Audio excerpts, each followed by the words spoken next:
Good afternoon, folks. This is my first time doing a video. I am a sports enthusiast and I'm very much, even more than an enthusiast, I'm a fanatic. I'm a sports fanatic. And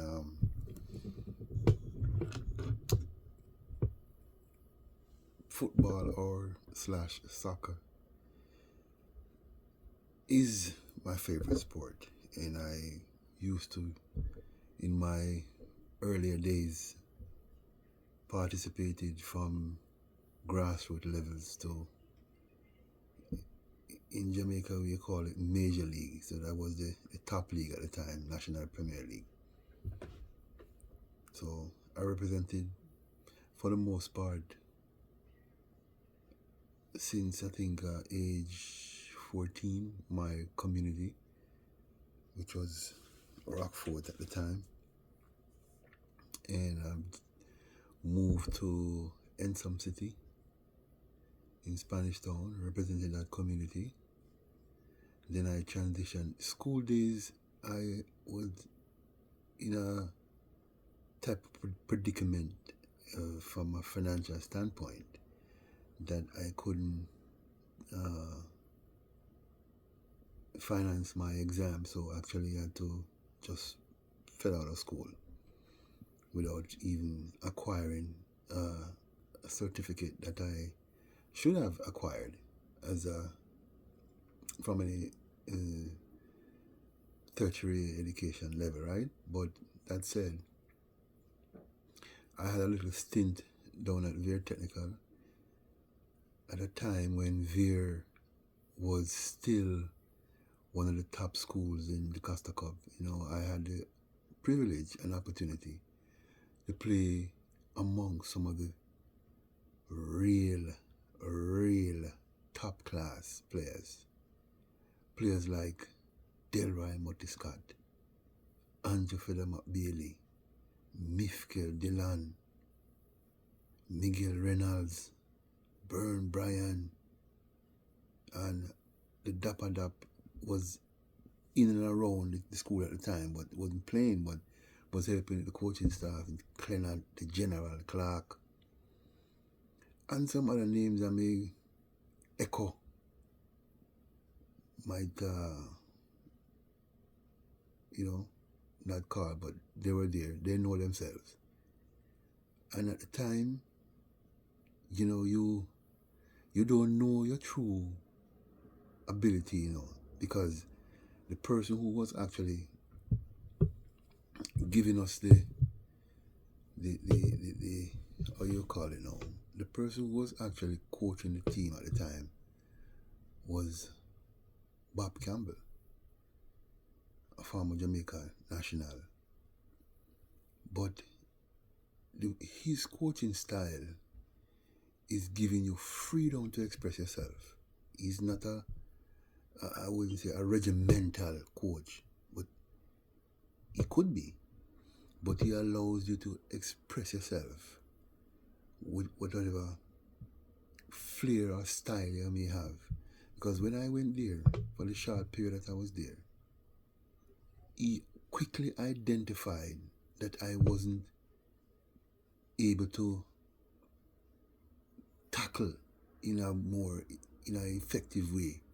Because the first thing he asked me, what position I play? I said, yeah, I play midfield, But then the game he threw me on, he realized that I wasn't tackling as though I should. So you know what he did? He put me at left back.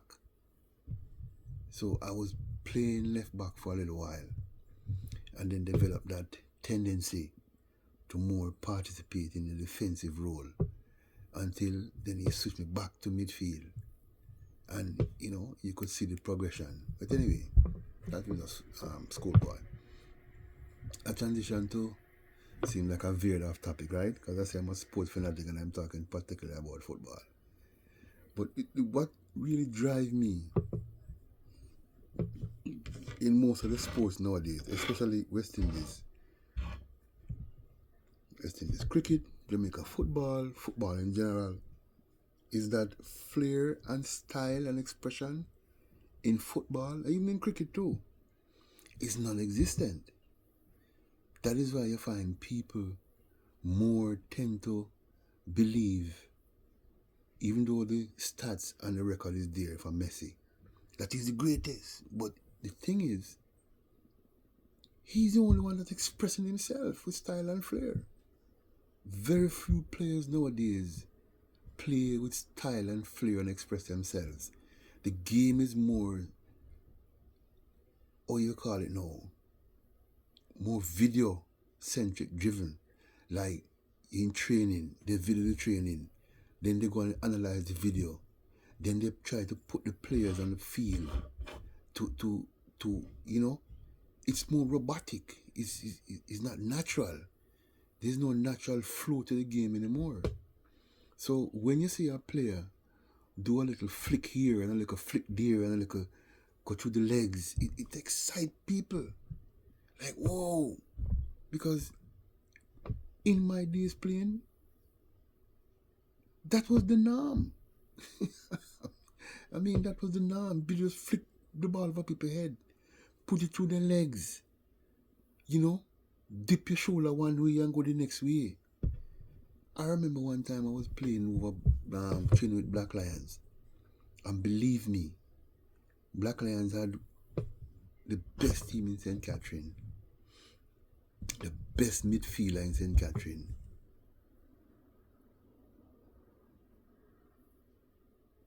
Wimpy Mitchell. They had Wimpy Mitchell. They had Wappy. You know, Black Lions won the St. Catherine Division 1 that year. And trust me, I was over by Steel Factory training with Black Lions. And I would distinctly had O'Neil Thomas. Remember, you know, I play football. And the players I play with and amongst and against, they're all established stars from Manning Cup, the Costa Cup. I didn't play none of those schoolboy competition, but I could surely hold my own amongst them, you know? And I'm not saying that to brag. They're the one who said it. Okay. Now, notwithstanding, I was with Black Lions training for a couple months. There's always shot in my career with teams, you know, for some reason or the other. I had the entire field going one way and coming back the next way. I asked the players that were there, and they will tell you the truth. O'Neil Thomas, Barry Bug, Ted the goalkeeper, you name it. And people see this now, watching this video now, and say, oh, that Amo that or Bobo, whatever nickname they call me, Linky, whatever nickname. In my estimation, I feel that I fail my true potential as a player. You know? Because that 81 team with captained by Andrew Feather McBailey, I feel I should have been on that team. But for some reason, I wasn't.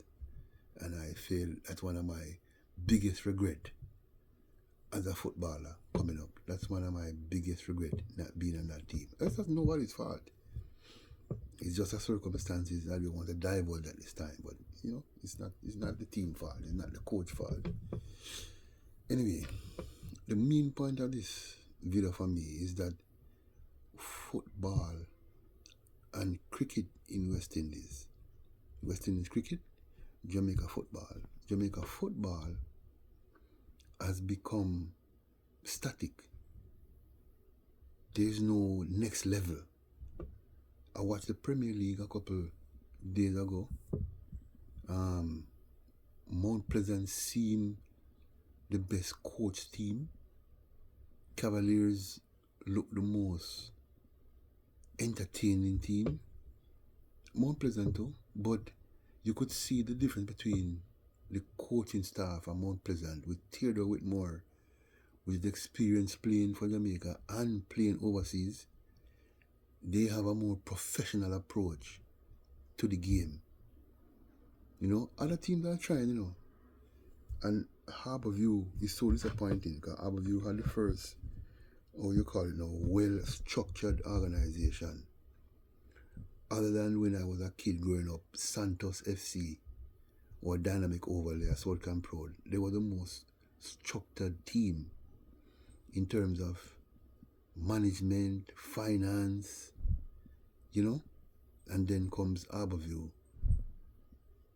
Boys Town in the earlier days was so talented, unbelievable, ridiculously unbelievable. Boys Town, Arnett Gardens. To me, those days, it was more competitive and more talented in terms of players. Now it's just like it's few and far between the exception and the exceptional. So that's on the football level.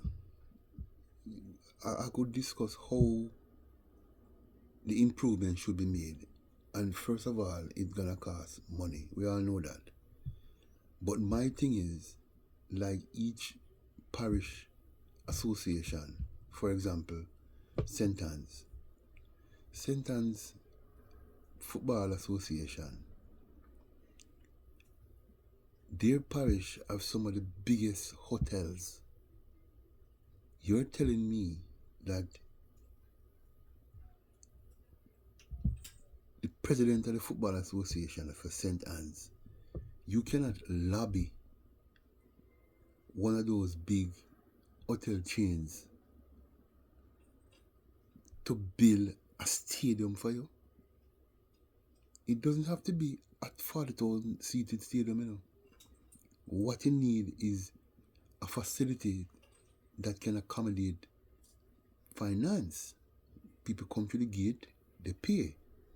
The revenue, pay the players, and also that venue could use for advertising for the same people who's gonna help you to build that infrastructure. The main issue is the surface.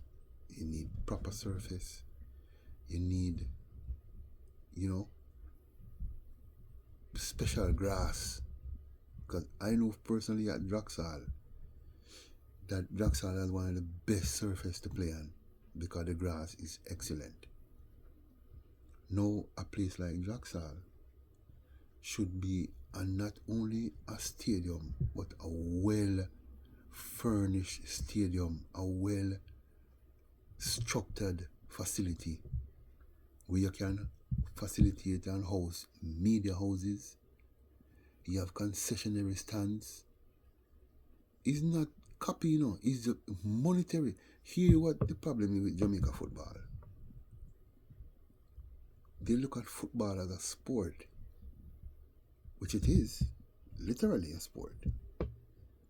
But football is a business. So if they look at the football from a business standpoint, there'll be a lot of changes.